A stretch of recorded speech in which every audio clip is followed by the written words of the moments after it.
একটা বিড়ি দাও।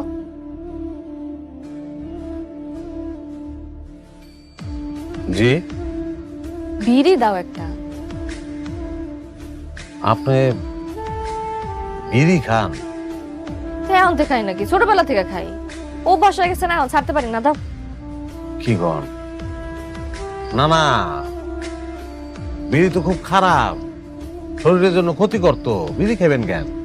শুনেন, যে টাকা দিয়ে বিড়ি খাবেন ওই টাকা দিয়ে আপেল খান, ওইটাই উপকার হইব। জ্ঞান আমার একদম পছন্দ না। না না, বিড়ি খাওয়ার দরকার নেই, চকলেট দিয়ে বিড়ি খাবেন কেন? মানে এই যে আপনার যে চেহারা, যে কালার, এটা কিন্তু থাকবো না, চামড়া কুচকে দিব, অনেক ডার্ক হয়ে যাব। আরে নিশা ধরছে, বিড়ি দাও তো। কোন কি আপনার এত নিশা? তুমি বিড়ি দিবা না, কোনো দোকানে যাবো। আচ্ছা দিতেছি।